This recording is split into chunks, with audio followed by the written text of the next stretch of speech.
Hello friends, स्वागत है आप सभी लोगों का हाईवे क्लासेस पर। आज हम लोग फिजिक्स न्यूमेरिकल से पार्ट 18 डिस्कस कर रहे हैं और ये प्रकाश के अपवर्तन का पार्ट तीसरा है। प्रकाश के परावर्तन से हमने 4 पार्ट डिस्कस किए, 2 पार्ट्स में थ्योरी और 2 पार्ट्स में न्यूमेरिकल बहुत इंपॉर्टेंट थे जो प्रकाश के संबंधित हैं। और प्रकाश का ये तीसरा पार्ट रहेगा जिसमें हम लोग आज न्यूमेरिकल डिस्कस करेंगे अपवर्तन के। बहुत ही इंपॉर्टेंट जो क्वेश्चन रहेंगे यहाँ पर अपवर्तनांक से, जो आपका अपवर्तनांक होता है, निरपेक्ष सापेक्ष जो होता है, रिफ्रैक्टिव इंडेक्स जो होता है, वो बहुत इंपॉर्टेंट क्वेश्चन आज हम लोग डिस्कस करने वाले हैं। जो बच्चों के समझ में नहीं आते हैं वो उन्हीं को समझ में आएंगे, थ्योरी के साथ में हमारे लेक्चर को समझेंगे। ठीक है। और ये तो खासकर रेलवे के लिए तो बहुत इंपॉर्टेंट लेक्चर होता है अपना। और एक बात बताएं, जो 11 बजे आपका लेक्चर आता है मैथ्स का, वो जरूर देखें, क्योंकि जिनका भी कॉन्सेप्ट थोड़ा भी वीक होगा वहां से वो चीजें अच्छी कर सकते हैं। धीरे धीरे उसमें न्यूमेरिकल बढ़ते जाएंगे और जो आपका लेवल है वो भी बढ़ता हुआ चला जाएगा। कुछ बच्चों की क्वेरी रहती है कि क्या ये लेक्चर सफिशिएंट होगा, तो हम बताते हैं कि रेलवे वाले के लिए, जो एनटीपीसी ग्रुप डी के लिए हैं, सफिशिएंट है। बाकी और जो वनडे एग्जाम्स में जिनमें न्यूमेरिकल पूछे जाते हैं वो भी आपके सफिशिएंट है। जो भी एग्जाम्स होते हैं वो आपका जो 10th स्टैंडर्ड होता है वहां से रखते हैं। और 10th स्टैंडर्ड का आपने साइंस तैयार किया है तो मुझे उम्मीद है कि आपको सवाल जो साइंस के हैं वो जरूर आपके सॉल्व हो जाएंगे। अभी हम लोग फिजिक्स डिस्कस कर रहे हैं और एक बच्चे का सवाल था कि कितना पार्ट्स बाकी रह गया है, और उसके लिए मैं बोलना चाहूंगा कि अभी इतनी भी जल्दी क्या, अभी तो मैंने स्टार्ट किया है। कहने का मतलब ये है कि आधा आधा घंटे के लेक्चर हैं, काफी डिटेल में हम लोग चल रहे हैं अच्छे से, जो कि लॉकडाउन के जरिए हमको टाइम मिल गया है जिससे आने वाले क्वेश्चन आपके सारे साइंस के अटेम्प्ट हो जाएं, उम्मीद करते हैं। चलिए आइए डिस्कस करते हैं आज का अपना लेक्चर। तो सबसे पहले हम आपको रिवाइज कराना चाहेंगे, जो हमने आपको फार्मूले निकाल के दिए थे वो ये थे। ये जो लिखा हुआ है, ये लिखा हुआ है, हम आपको पढ़ के बता देते हैं। ये लिखा हुआ है माध्यम एक के सापेक्ष माध्यम दो का अपवर्तनांक। इसको कैसे लिखते हैं? माध्यम एक के सापेक्ष माध्यम दो का अपवर्तनांक। ये जो होता है इसके सापेक्ष होता है यहाँ पर।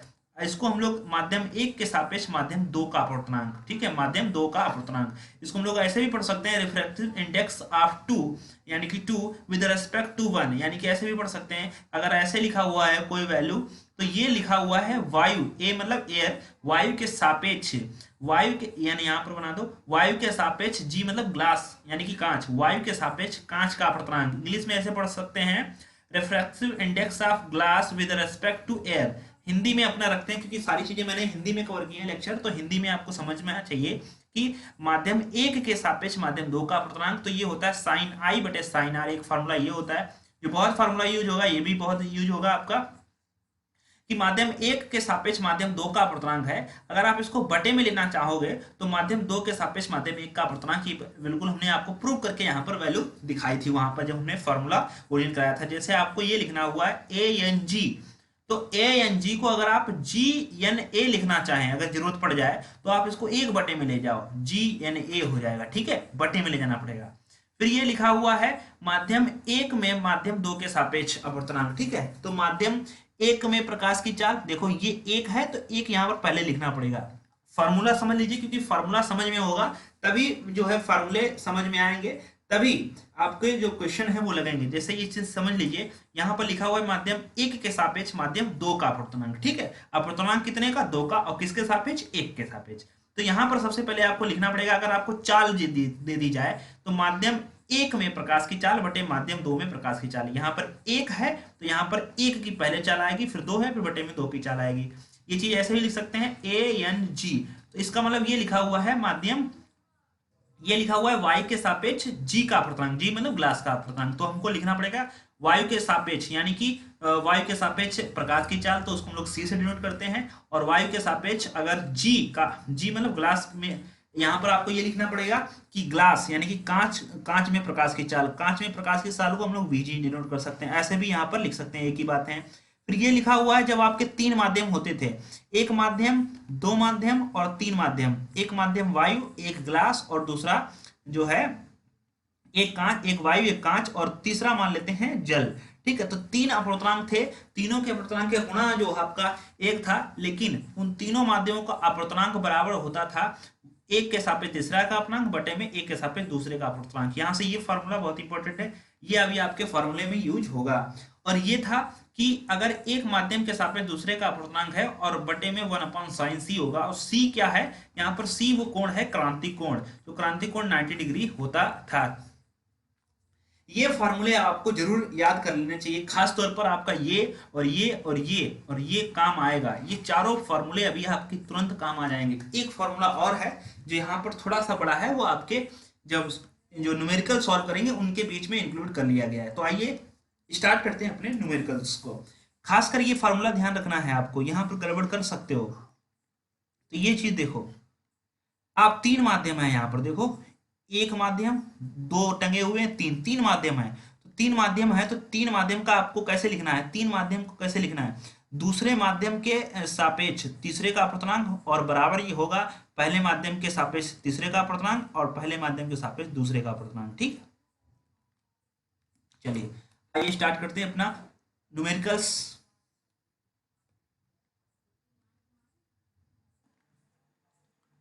चलिए देखते हैं, लिखा हुआ है कि निर्वात में प्रकाश की चाल, निर्वात में जो प्रकाश की चाल है वो हम लोग c से डिनोट करते हैं, और c बराबर होता है 3 × 10⁸ मीटर पर सेकंड। ये बिल्कुल राइट भी है। आपको ये भी ध्यान रखना है निर्वात में प्रकाश की चाल क्या होती है, या वायु में प्रकाश की चाल क्या है। ठीक है, तो फिर दिया हुआ है कांच का अपवर्तनांक। कांच का अपवर्तनांक जब जैसे जब केवल ऐसा लिखा हो कांच का अपवर्तनांक, तो ये समझ लेना कि वायु के सापेक्ष, जब कभी भी लिखा हो कांच का अपवर्तनांक या जल का अपवर्तनांक, तो ये किसी के सापेक्ष होता है। और ये किसके सापेक्ष होता है, ये वायु के सापेक्ष होता है। इसको हम लोग निरपेक्ष अपवर्तनांक होते हैं, और एक होता है सापेक्ष अपवर्तनांक। ये आपको वहां से पता चलेगा जब आप थ्योरी देखेंगे। तो यहाँ पर लिखा हुआ है कांच का अपवर्तनांक। कांच का अपवर्तनांक का मतलब होता है कि वायु के सापेक्ष किसका अपवर्तनांक, कांच का अपवर्तनांक। कांच मतलब जी, ठीक है, कांच मतलब क्या, जी। ये चीज आप ध्यान रखिए, कांच का मतलब क्या, जी। यहाँ पर नोट कर सकते हैं, इसको एक मिनट में डाके अच्छे से लिख देते हैं। तो वायु के सापेक्ष, वायु, एक मिनट पे नहीं चला, वायु के सापेक्ष कांच का अपवर्तनांक। ठीक है, ये कितना दिया गया, 3/2। अब आपसे पूछा गया तो कांच में प्रकाश की चाल ज्ञात कीजिए। कांच में प्रकाश की चाल, कांच में, ठीक है। तो ये जो दे रखा हुआ है ANG, ANG का मतलब हो जाएगा कि वायु के सापेक्ष कांच का अपवर्तनांक, यानी कि वायु के सापेक्ष, ए मतलब एयर, वायु के सापेक्ष कांच का अपवर्तनांक। तो आपको यहाँ पर फिर एक फार्मूला जरूरत पड़ेगा। ये फार्मूला हम अब आपको दिखा देते हैं, ये वाला देखिए, ये देखिए, ये जो लिखा हुआ है एक, ये वाला देखो, माध्यम एक के सापेक्ष दूसरे का अपवर्तनांक। तो आपको माध्यम एक में प्रकाश की चाल, ये वाला, और माध्यम दो में प्रकाश की चाल, यहाँ पर ये फार्मूला यूज होगा सेम। तो बस आपको क्या करना है, यहां पर देखिए, तो कांच में प्रकाश की चाल दी है, और यदि कांच का अपवर्तनांक कितना हो तो वायु के सापेक्ष कांच का अपवर्तनांक बराबर हम लोग लिखेंगे वायु में या निर्वात में, बात है कि वायु में प्रकाश की चाल, क्योंकि हमको चाल बताना है इसलिए चाल वाला फॉर्मूला लेना पड़ेगा, बटे में कांच में प्रकाश की चाल। और इसको इन शॉर्ट में भी लिख सकते हैं ऐसे करके, ANG बराबर C बटे V, और किसमें, कांच में, तो VG लिख लीजिए। V मतलब हो जाएगा वेलोसिटी, मतलब चाल, और G का मतलब हो जाएगा, G लगा हुआ है साथ में, इसका मतलब ग्लास से, ठीक है। और इसका मान हमको दिया गया है कितना, 3/2 बराबर C का मान दिया गया है। C मतलब होता है निर्वात में प्रकाश की चाल या वायु में प्रकाश की चाल कितनी है, 3 × 10⁸ मीटर पर सेकेंड, और बटे में ये VG, 3 से 3 कट जाएगा, ये VG की गुणा इधर हो जाएगी, बराबर 2 × 10⁸ मीटर पर सेकेंड। ये हो जाएगा इसका राइट आंसर। यानी कि कांच में जो प्रकाश की चाल है वो 2 × 10⁸ मीटर पर सेकंड है, और ये बिल्कुल राइट भी है, आपसे कभी भी पूछा जा सकता है। और जल में जो होती है वो 2.25 × 10⁸ मीटर पर सेकंड होती है, जो चाल है जल में इसकी प्रकाश की, ठीक है। वायु में प्रकाश की चाल कितनी होती है, 3 × 8 मीटर पर सेकंड, और कांच में कितनी होती है, 2 × 10⁸ मीटर पर सेकंड, और जल में कितनी होती है, 2.25 × 10⁸ मीटर पर सेकंड होती है। ये हमने प्रूव भी कर लिया यहां से, और ये प्रकाश की तो आप सभी को पता होगी, ठीक। नेक्स्ट क्वेश्चन हम लोग डिस्कस करते हैं। नेक्स्ट क्वेश्चन देखिए, नेक्स्ट है कि किसी द्रव का वायु के सापेक्ष क्रांतिक कोण 45 है। देखो, किसी द्रव का वायु के सापेक्ष अपवर्तनांक को n से लिखते हैं, और किसका, द्रव का, किसी लिक्विड, L से लिख दिया, किसी द्रव का वायु के सापेक्ष क्रांतिक कोण जो है 45 डिग्री है। वायु के सापेक्ष उस द्रव का अपवर्तनांक कितना होगा, ठीक है, वायु के सापेक्ष उस द्रव का अपवर्तनांक कितना होगा, तो 1/sin c लिखेंगे हम लोग। क्या लिखेंगे, 1/sin c लिखेंगे। जैसा कि अभी आपको बताया गया था कि वायु के सापेक्ष एक दूसरे माध्यम का अपवर्तनांक तो होता है, जब कोण दिया गया हो हमें तो 1/sin c होता है। 1/sin c की जगह हम लोग लिखेंगे sin 45, और sin 45 का जो मान होता है वो होता है 1/√2। √2 ऊपर चले जाएंगे तो इसका राइट आंसर हो जाएगा √2। तो वायु के सापेक्ष उस द्रव का अपवर्तनांक कितना हो जाएगा? √2 हो जाएगा। जब आपको कोण दिया गया हो तब आप इस फॉर्मूले का यूज करेंगे, 1/c का। किसका? 1/c का यूज किया जाएगा। ओके, नेक्स्ट क्वेश्चन है, दे रखा है कि कांच का वायु के सापेक्ष, कांच और वायु के क्रांतिक कोण का मान ज्ञात कीजिए। कांच और वायु के क्रांतिक कोण का मान ज्ञात करना है, आपको मान ज्ञात करना है। वायु के सापेक्ष कांच का अपवर्तनांक, तो ध्यान दें वायु के सापेक्ष कांच का अपवर्तनांक जो है इतना है, और इसके बराबर जो कोण की मामला हो तो हम लोग यहाँ पर sin c लिखेंगे, ठीक है। और ए एन जी का मान दिया गया हमको 1.5, यहाँ यानी कि 1.5 बराबर 1/sin c, ठीक है। अब हम लोग यहाँ पर ऐसे लिख लेंगे sin c बराबर 1/1.5, पॉइंट हटा के यहाँ पर हम लोग 0 लगा सकते हैं। 5 × 15 और 5 दूनी 10, तो sin c बराबर 2/3। 2/3 जब हम लोग भाग करेंगे दशमलव लगाएंगे, यहाँ हो जाएगा 20 और तिछाक 18, फिर जो है बचेंगे 2, फिर हो जाएंगे, फिर तिछाक 18 ऐसे करके बढ़ते रहेंगे 6 करके। लेकिन जब रूल कहता है कि 0.6 यानी कि दशमलव के बाद अगर 5 से ज्यादा है तो वैल्यू 1 बढ़ा सकते हैं, 0.67 लिख सकते हैं। और 0.67 की जो वैल्यू है यहाँ पर आप देख रहे होंगे sin 42 है। इसका मतलब हम लोग ये लिख सकते हैं sin c बराबर sin 42। अब sin कट गया, c बराबर कितना आ गया? 42। इसका मतलब ये राइट आंसर हो गया कि कांच और क्रांतिक कोण के बीच का जो मान है वो 42 डिग्री है। कितना है? 42 डिग्री है। बड़ा आसान सा तरीका था, बस वही अपना फॉर्मूला है। ए एन जी बराबर जो है 1/sin, यानी कि वायु के सापेक्ष कांच का अपवर्तनांक बराबर हो जाएगा 1/sin c, यानी कि sin c किसको रिप्रेजेंट कर रहा है? कांच और वायु के क्रांतिक कोण को, ठीक है। तो नेक्स्ट क्वेश्चन हम लोग डिस्कस करते हैं। नेक्स्ट क्वेश्चन है कि वायु के सापेक्ष प्रकाश की चाल, जिसको हम लोग c से डिनोट करते हैं, वो दिया गया है 3 × 8 10⁸ मीटर पर सेकेंड। उस माध्यम में प्रकाश की चाल ज्ञात कीजिए जिसका वायु के सापेक्ष अपवर्तनांक 1.5 है। उस माध्यम में प्रकाश की चाल ज्ञात कीजिए जिसका वायु के सापेक्ष कोई एक माध्यम है, कोई भी मान सकते हैं, x मान सकते हैं। इसका हमें अपवर्तनांक दिया गया है जिसका वायु के सापेक्ष अपवर्तनांक कितना है, और हमें बताना क्या है? उस माध्यम में प्रकाश की चाल ज्ञात कीजिए। तो हमें ये लिखना कैसे पड़ेगा?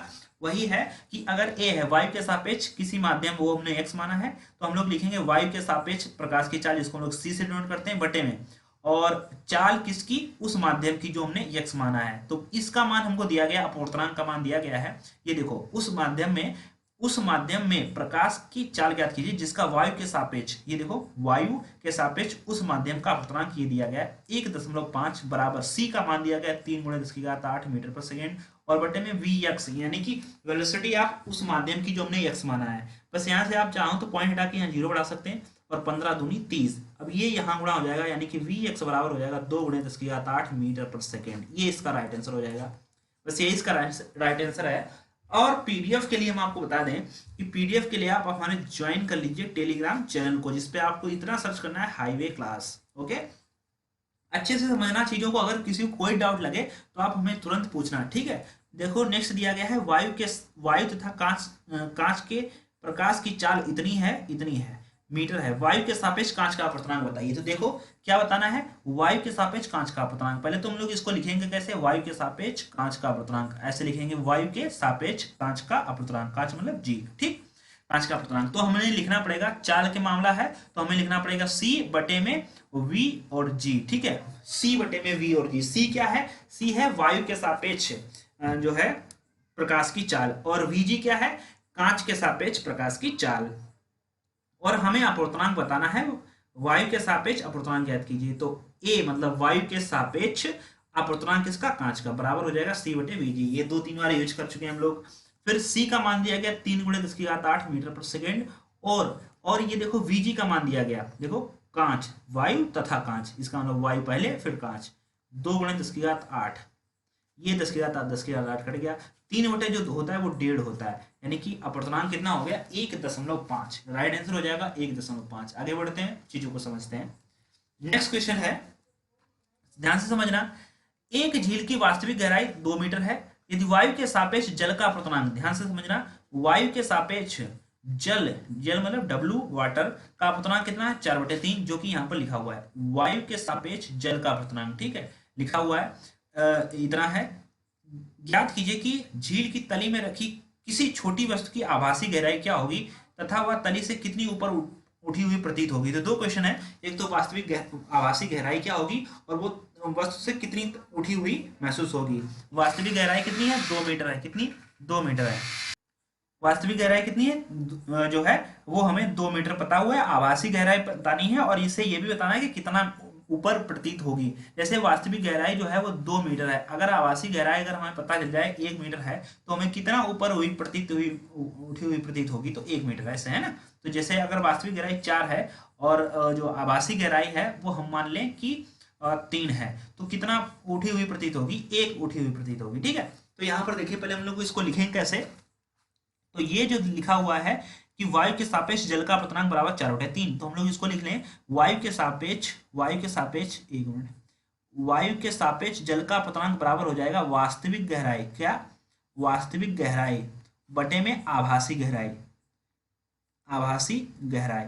ये वही कॉन्सेप्ट, ऐसा तरीका मान लीजिए कि प्रकाश की चाल यानी कि जो ओरिजिनल चाल है, जो निर्वात में चाल है, और बटे में जो हम लोग माध्यम लेते हैं दूसरा, जैसे यहाँ पर वाटर है तो आभासी गहराई यहाँ पर पानी की हो जाएगी, ठीक है, सेम वही बात है। तो इसका मान दिया गया आपको 4/3 बराबर वास्तविक गहराई भी दी गई कितनी 2, और बटे में आभासी गहराई मालूम करनी है, या मान लो से वेलोसिटी आप जो भी मानना चाहें, आप x मान लीजिए यहाँ पर, x याद करना, 2 एकम 2 और 2 दूनी 4, तो 3 से गुणा यहाँ हो जाएगी जाके, तो यहाँ पर हो जाएगा 2x बराबर 3, तो x बराबर आ जाएगा 3/2, या यूं कह लीजिए 1.5, यानी कि अगर जो गहराई जो है वो 2 है वास्तविक, ठीक है, लेकिन आपसे अगर एक क्वेश्चन आपका पूरा हो चुका है कि इसमें आभासी गहराई कितनी होगी 1.5 होगी, आभासी गहराई मतलब जो प्रतीत होगी वस्तु वो कितनी प्रतीत होगी 1.5 मीटर गहरी प्रतीत होगी। लेकिन आपसे पूछा गया कि कितनी ऊपर उठी हुई प्रतीत होगी, जो 2 मीटर नीचे है, लेकिन हमको वो 1.5 मीटर जो है गहरी लग रही है, तो कितना ऊपर उठी है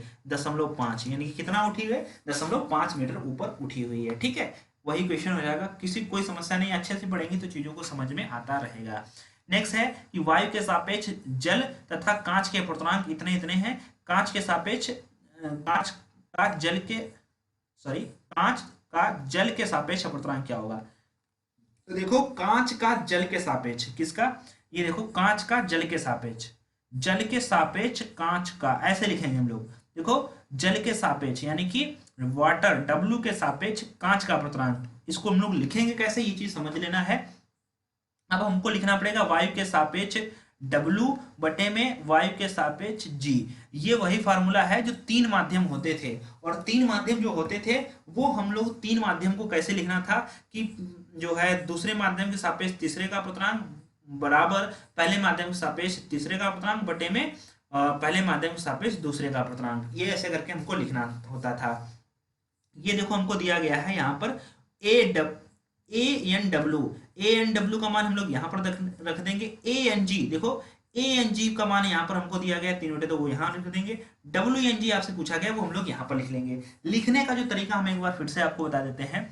आपसे जो पूछा गया है वो डब्ल्यू एन जी पूछा गया, डब्ल्यू एन जी पता कैसे चला, ये लिखा हुआ है कांच का जल के सापेक्ष, जिसके सापेक्ष लिखते हैं उसको हम लोग यहाँ पहले लिखते हैं डब्ल्यू, जैसे W के सापेक्ष यानी कि जल के सापेक्ष, और जिसका अपवर्तनांक चाहिए उसको ऊपर लिखते हैं। बराबर में जब आपको 2 अपवर्तनांक और दिए गए हों, 3 अपवर्तनांक दिए होंगे, तब ये वाला फॉर्मूला लगेगा। फिर हम लोगों को यहाँ पर जो लिखना पड़ेगा A यानी कि W, देखो वायु के सापेक्ष है ना, वायु के सापेक्ष जल का अपवर्तनांक, ये देखो लिखा हुआ है वायु के सापेक्ष जल का अपवर्तनांक 4/3। और फिर देखो तथा कांच मतलब जब हमने कहा केवल एक वर्ड यूज किया जाए तो समझ लेना वो वायु के सापेक्ष ही है। तो ये देखो लिखा हुआ है वायु के सापेक्ष जल का कांच का अपवर्तनांक, कांच मतलब G 3/2 है। फिर आपसे WNG पूछ रहे हैं।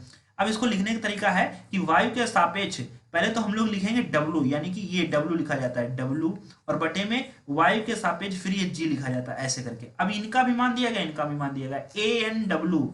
ANW का मान है 4/3 बटे में ANG का मान है 3/2। सोचो अगर ये ANG दिया गया है, इसकी जगह पर GNA बराबर दिया जाए तो GN को हमको ANG बनाना आता है, वो कैसे 1 अपॉन करके, ठीक है। ये चीज हम पीछे बता चुके हैं, बहुत इंपॉर्टेंट है। तो यहाँ पर तो सीधा सीधा वैल्यू दिया गया है, बस ये दो ऊपर चले जाएंगे ये नीचे, तो दो ऊपर जाएंगे तो 4 दूनी 8 और 3 तिया 9, यानी कि 8/9 आ जाएगा। कांच का जल के सापेक्ष अपवर्तनांक कितना, 8/9 इसका राइट आंसर हो जाएगा। ओके चलिए नेक्स्ट क्वेश्चन देखिए। निर्वात तथा किसी अन्य माध्यम में प्रकाश की चाल क्रमशः इतनी इतनी है, तो माध्यम के निरपेक्ष अपवर्तनांक की गणना कीजिए। ठीक है, माध्यम के और निरपेक्ष अपवर्तनांक की गणना कीजिए, सिंपल सा बात है। तो निर्वात तथा किसी अन्य माध्यम में प्रकाश की चाल, निर्वात मतलब सी का मान दिया गया 3 × 10⁸ मीटर पर सेकेंड, और कोई एक अन्य माध्यम है उसमें भी चाल जो है वो दी गई है, वो 1.5 × 10⁸ मीटर पर सेकेंड है। माध्यम के निरपेक्ष अपवर्तनांक की गणना कीजिए। माध्यम के निरपेक्ष यानी कि जो माध्यम है उसके निरपेक्ष अपवर्तनांक की गणना कीजिए। उसको हम लोग कैसे लिखेंगे, ए माध्यम के निरपेक्ष के अपवर्तनांक की गणना कीजिए। तो जो भी है ए, जो भी है माध्यम वो हम लोग ऐसे लिख देंगे, फिर सी बटे उस माध्यम की जो भी चाल है वो यहाँ पर लिख देंगे। सी का मान कितना है 3 × 10⁸ मीटर पर सेकेंड, फिर है 1.5 × 10⁸ मीटर, 10⁸ कट जाएगा, यहाँ जीरो लगाएंगे, 15 दूनी 30। इसका मतलब आ जाएगा माध्यम के निरपेक्ष स्थापन कितना, माध्यम के निरपेक्ष अपवर्तनांक की गणना कीजिए तो कितना आ जाएगा, मान 2 आ जाएगा। ठीक है, वो माध्यम के सापेक्ष यानी कि माध्यम के निरपेक्ष अपवर्तनांक कीजिए। माध्यम के निरपेक्ष अपवर्तनांक की गणना कीजिए। जब भी सवाल आ जाए तो समझ लेना जो निरपेक्ष होता है वो हमेशा वायु के सापेक्ष होता है। जो सापेक्ष अपवर्तनांक होता है वो किसी न किसी माध्यम में लेते हैं। जैसे हम लोग एक बार लेंगे वायु को छोड़ देंगे। ठीक है, देखो अपवर्तनांक दो प्रकार के होते हैं, एक तो होता है निरपेक्ष, एक होता है सापेक्ष। निरपेक्ष हमेशा वायु के साथ में रहता है। क्या, निरपेक्ष हमेशा वायु के सापेक्ष। जैसे यहाँ पर पूछा गया माध्यम के निरपेक्ष अपवर्तनांक की गणना कीजिए। निरपेक्ष मतलब क्या, वायु के सापेक्ष उस माध्यम की, जो भी माध्यम रहा होगा वो हमने x मान लिया गया है। अब यहाँ पर हम लोग इसको लिखते कैसे हैं, a लिखा गया है, इसका मतलब c लिखेंगे और बटे में vx, यानी कि c क्यों लिखा, c का मतलब होता है कि वायु में प्रकाश की चाल। यहाँ पर a मतलब पहले है इसलिए हम लोग यहाँ वायु में प्रकाश की चाल, यहाँ पर x वो माध्यम है इसलिए बटे में उस माध्यम की चाल। बस दोनों की c की वैल्यू दी गई और vx की वैल्यू दी गई है, बस रख दिया। यहाँ पर आपको 2 आंसर आ गया। ठीक है, और दो प्रकार के अपवर्तनांक होते हैं, हमने आपको बताया, जैसा कि एक निरपेक्ष और एक सापेक्ष। निरपेक्ष हमेशा वायु के सापेक्ष होता है और जो सापेक्ष होता है वो किसी न किसी के रिस्पेक्ट में होता है। जैसे सापेक्ष में जब भी बात आएगी तो एक तो वाटर हो जाएगा, पानी हो जाएगा, फिर कांच हो सकता है, कांच हो जाएगा, हीरा हो सकता है, पानी हो सकता है। तो किसी ना किसी के सापेक्ष, जब भी वायु के सापेक्ष लेंगे तो वो निरपेक्ष अपवर्तनांक की बात आ जाएगी। नेक्स्ट क्वेश्चन है कि एक प्रिज्म का कोण 60 डिग्री है, अल्पतम विचलन कोण 30 डिग्री है, प्रिज्म के पदार्थ का अपवर्तनांक ज्ञात कीजिए। जब भी आ जाए प्रिज्म के पदार्थ का अपवर्तनांक, प्रिज्म के पदार्थ का अपवर्तनांक, ठीक है, कभी भी अगर ऐसा आ जाए इसको हम लोग ऐसे लिखते हैं, डेल से लिखते हैं और फिर लिखते हैं sine a plus del m upon 2 बटे में साइन a/2। जैसा कि यहाँ पर एक फॉर्मूला हमने आपके सामने नहीं लिखा है, ये तो पदार्थ का अपवर्तनांक क्या होता है जिसको हम लोग ऐसे लिख सकते हैं, और ये होता है sine a plus del m और बाई 2 और बटे में होता है साइन a/2। ये होता है, इसको आपको ध्यान रखना है। ठीक है, तो यहाँ पर आपको जो वैल्यू दी गई है वो a बराबर, जो आपको दी गई है वैल्यू वो 60 दी गई है। a बराबर जो a है वो 60 डिग्री है। प्रिज्म के कोण का अल्पतम विचलन कोण, जो प्रिज्म का कोण है, एक प्रिज्म का कोण है वो 60 है, यानी कि a हम लोग लिख लेते हैं, a बराबर क्या है यहाँ पर 60 डिग्री है। और जो अल्पतम विचलन कोण होता है जिसको हम लोग डेल से डिनोट करते हैं, डेल से डिनोट कर लेते हैं, और उसका मान दिया गया डेल m बराबर n दिया गया 30 दिया गया, और आपसे n पूछ रहे हैं यानी कि अपवर्तनांक पूछ रहे हैं। तो n बराबर जो होता है, यहाँ पर हम आपको पीडीएफ में भी प्रोवाइड करा देंगे, n बराबर होता है sine a plus del m/2 और बटे में होता है साइन a/2। ये आपको ध्यान रखना है, इसलिए हमने आपको यहाँ पर इतनी बार लिखा और मिटाया। तो n का मान चाहिए, इसका मतलब साइन a का मान कितना है 60 प्लस डेल m का मान कितना है 30 और बटे में कितने, 2 बटे में क्या है साइन a/2। a का मान कितना है 60 और बटे में कितना 2। इसको पहले हम लोग सॉल्व कर, 60 और 30 90 का आधा करेंगे तो 45 आ जाएगा। इसका मतलब साइन 45 बटे में 60 का आधा करेंगे 30, का मतलब साइन 30। साइन 45 का मान होता है 1/√2 और साइन 30 का जो मान होता है वो 1/2 होता है, इसीलिए हम लोग 2 को ऊपर पहुंचा देंगे तो हो जाएगा 2/√2, यही अपना राइट आंसर हो जाएगा। 2/√2। इसको हम लोग और भी ऐसे सॉल्व कर सकते हैं, √2 से गुणा ऊपर, √2 से नीचे, √2 यहाँ पर 2 जाएंगे, 2 से 2 ये कट जाएंगे, बचेगा √2। √2 का भी मान होता है 1.414, इसको ऐसे बोल सकते हैं, यानी कि अपूर्णांक जो आपका आया 1.414 इसका राइट आंसर हो जाएगा। बस आपको यहाँ पर एक फॉर्मूला याद रहना चाहिए, वो है n बराबर sine A plus del M by two और बटे में साइन ए बाई टू। यहाँ पर दो ऐसे आपके जो क्वेश्चन हमने रखे हैं बिल्कुल सेम दो क्वेश्चन है, चलिए देख लेते हैं उनको। ये पीडीएफ में भी प्रोवाइड करा दिया जाएगा, ठीक है। निर्वात में प्रकाश की चाल यानी कि सी का मान दिया गया 3 × 10⁸ मीटर पर सेकेंड। जल में प्रकाश की चाल की गणना कीजिए, जल का अपूर्णांक। तो जल का अपूर्णांक लिखा है, इसका मतलब ये समझ लीजिए कि वायु के सापेक्ष जल का अपूर्णांक लिखा है, जल मतलब वाटर, ठीक है। अब तो ए एन डब्ल्यू लिखा है, इसका मतलब ए मतलब वायु, वायु में प्रकाश की चाल सी बटे में वी डब्ल्यू, और सी का मान है 3 × 10⁸ मीटर पर सेकेंड। यहाँ पर इसको फिर से लिख लेते हैं इसीलिए। तो ए आपसे पूछ रहे हैं जल का अपूर्णांक ए एन डब्ल्यू, इसका मतलब हो सी बटे वी डब्ल्यू, ठीक है। तो यहाँ पर आपको इसका मान दिया गया है जल का अपूर्णांक, है ना, जल का अपूर्णांक है, तो इसका मतलब ये समझ लीजिए कि वायु के सापेक्ष 1.33 बराबर सी का मान है 3 × 10⁸ मीटर पर सेकेंड, और वी डब्ल्यू आपसे पूछ रहे हैं, तो वी डब्ल्यू की गुणा इधर, इसकी गुणा इधर, इसका मतलब जो निकल के आ जाएगा वो वी डब्ल्यू बराबर आ जाएगा 3 × 10⁸ मीटर पर सेकेंड और बटे में 1.33, ठीक।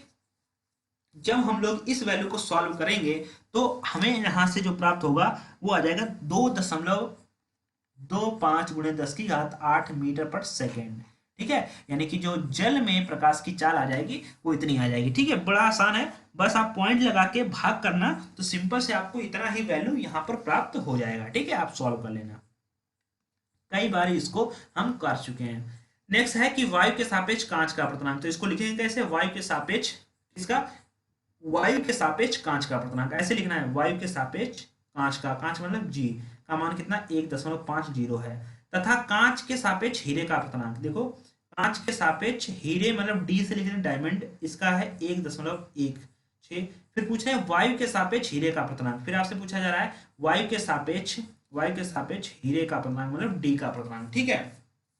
तो ये जो बराबर आ जाएगा आपका 3 माध्यम हो गए, देखो कौन कौन से, एक वायु हो गया, एक कांच हो गया, एक हीरा हो गया, तो 3 माध्यम है, तो इसको हम लोग लिखेंगे ए एन डी बराबर लिखेंगे, तो जी एन डी बटे में क्या लिखेंगे, जी एन ए, ठीक है, जी एन ए लिखेंगे। अब देखो जी एन ए लिख लेंगे, ठीक है। अब यहां से समझो आपको जो मान दिया गया ए एन जी लिखा हुआ है, तो यहां पर सही कर लेते हैं, 1 मिनट, ये वाला वैल्यू यहां पर जो लिखना पड़ेगा वो हमने लिखना पड़ेगा जी एन ए बटे में आपको हो जाएगा जी एन डी। अब देखिए जी एन ए का मान दिया गया क्या, तो जी एन ए का नहीं ए एन जी का दिया गया है, ए एन जी का, ठीक है। इसीलिए यहां पर वैल्यू थोड़ा, 1 मिनट, सही लिखा था, ये जो आएगा जी एन डी डी मतलब डायमंड और बटे में जी एन ए। अब जी एन डी का जो मान दिया गया है वो बिल्कुल दिया गया है, वो हम लोग यहाँ लिख लेंगे बराबर 1.61 और बटे में जी एन ए का मान नहीं दिया गया, ए एन जी का मान दिया गया है। ए एन जी को हम लोग जी एन ए बना सकते हैं, बशर्ते 1.50 लिखना पड़ेगा, इसका मतलब जी एन ए की जगह पर हम लोग कितना लिख रहे हैं 1.50 और ये वाली वैल्यू ऊपर जाएगी तो इसका गुणा हो जाएगा 1.61 गुणे 1.50। इस दोनों की आप गुणा करा सकते हैं, सिंपल से, कोई प्रॉब्लम नहीं है। 1.50 है या इसको जीरो ना भी माने चले तो भी कोई प्रॉब्लम नहीं है, तो बस इसको सिंपल से गुणा करा सकते हैं। ध्यान रखना, 1 अंक बाद दशमलव यहाँ है, 2 अंक बाद दशमलव यहाँ है, तो 15 एकम 15 के 5 हासिल कितने लग गए 1, 15 छक्का 90 और 1 हासिल 91 हासिल लगे 9, 15 एकम 15 और 9 कितने 24, 24 के 4, अब कितने अंक बाद दशमलव है, 1 ये और 2 ये, 3 अंक बाद, यानी कि 2.415 इसका राइट आंसर हो जाएगा। वायु के सापेक्ष हीरे का जो अपूर्णांक हो जाएगा वो 2.415 भी लिख सकते हैं या 2 अंक तक रहने दें तब भी कोई प्रॉब्लम नहीं है, ये इसका राइट आंसर हो जाएगा। ओके, तो नेक्स्ट है एक प्रिज्म का कोण यानी कि ए बराबर 60 है और डेल एम बराबर 38 है, डेल एम यानी कि अल्पतम विचलन कोण 38 डिग्री है। प्रिज्म के पदार्थ का अपूर्णांक ज्ञात कीजिए। जैसा कि अभी हमने आपको बताया कि प्रिज्म के पदार्थ का अपूर्णांक n बराबर sine A plus del M by two और बटे में हो जाएगा साइन ए बाई टू। ये फॉर्मूला हम लोग लगाएंगे यहाँ पर, तो एन बराबर साइन ए कितना 60 प्लस 38 बटे में कितना 2 और बटे में साइन ए बाई टू। ए कितना है 60 का आधा, चलो यहाँ पर लिख लेते हैं। तो यहाँ पर दोनों को जोड़ लेते हैं एक बार। 60 और 38, 60 और 38 आप जोड़ेंगे तो 98 हो जाएगा। तो साइन 98 बटे में साइन 30, साइन 98 और यहाँ पर जब हम लोग आधा करेंगे, एक मिनट यहाँ पर 98 लिख गया, जब हम लोग आधा करेंगे भाई 60 और 38 कितना 98 हो गया, 98 का आधा कितना हो जाएगा 49 और यहाँ 60 का आधा कितना हो जाएगा 30। तो 49 देखो साइन 49 की वैल्यू दी गई आपको 0.75 और जो साइन 30 की वैल्यू होती है वो 1/2 होती है। अब यहाँ 1/2 के ऊपर गुणा हो जाएगी तो 75 का डबल होता है 150। अब देखो कितने अंक बाद दशमलव था, 2 अंक बाद था, तो 2 अंक बाद लगाएंगे हम लोग यहाँ पर।